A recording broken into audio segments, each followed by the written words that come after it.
it celebrates the 300th anniversary of Bach's Well-Tempered Clavier. And if you are a pianist, you have performed music from one of these two books, whether you wanted to or not.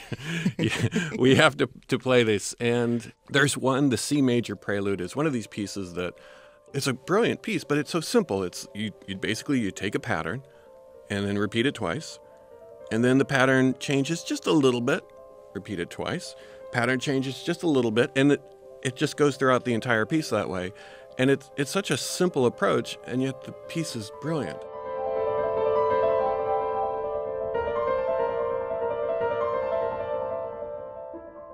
I was always kind of fascinated with this approach, and I always wondered, I wonder if I could write a piece that kind of used this same approach, but to radically different ends. And so the middle movement has this set up exactly. It's got a pattern. You're supposed to repeat it a couple times, but it's got the improvisatory element. So that way, the piece, by definition, it's going to be different every single time you play it.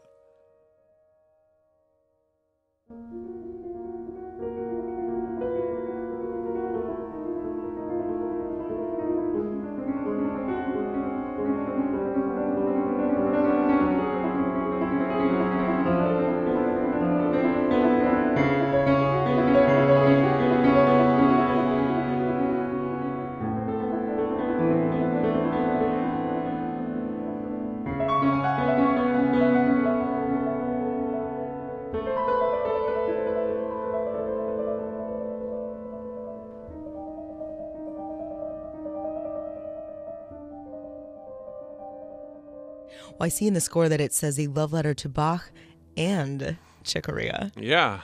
Tell me about that relationship. I love jazz, and I love pieces that actually kind of merge. They're kind of like in that gray area between classical and jazz, and they're a little bit of both. And so I came up with this idea, I wonder if I could create this really wild stream of consciousness kind of piece. And so I started writing a piece like this, and it was so much fun. And then a funny thing happened about 7 or 8 months into the piece. The actual Chick Corea died of a rare form of cancer. So, I wanted to still honor him. And then I thought, okay, well, this will be even more appropriate. So and then as the piece developed and kind of these multiple streams developed, this is really about two things. It's about honoring the 300th anniversary of Bach's Well-Tempered Clavier, and also honoring this incredible, incredible jazz pianist who just passed away.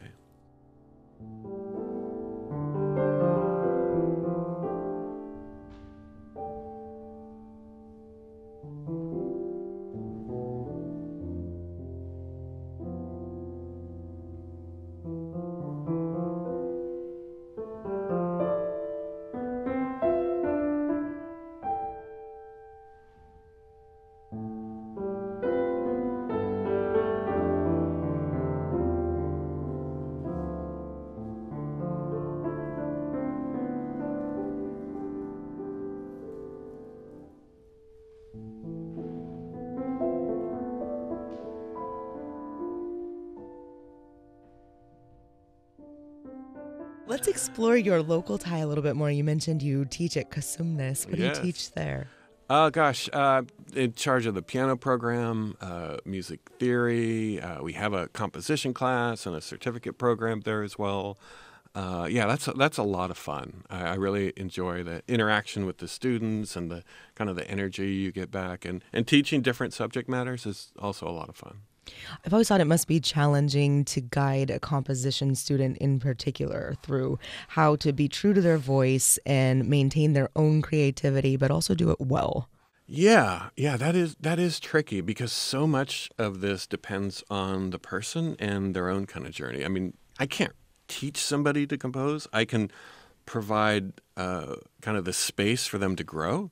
I can show them examples. I can talk to them about best practices, but really, I mean, we learn by doing, and especially for composition. And so you need to listen to a lot of music, and you need to make a lot of mistakes, just keep working, and then get that experience where you've written pieces, you've had them performed either yourself or someone else, and then you're getting feedback, and I like that part, I'm going to change this a little bit differently, and then that's where that kind of steady growth comes from.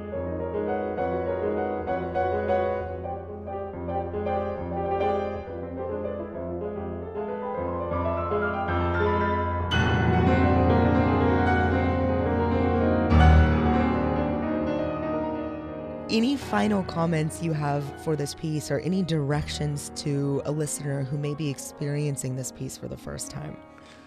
There's a lot of fun in this piece. There's a lot of kind of playfulness, throughout. There's a lot of virtuosity. I purposely wanted to write a piece that was beautiful to listen to, but one of those pieces where you watch somebody who's really good at the instrument and you just kind of go, oh my gosh, wow. At this point in my life, spending 2-3 years on this project, I realized, well, this isn't really just about Bach. It's not just about Korea. This is really kind of a love letter to the piano.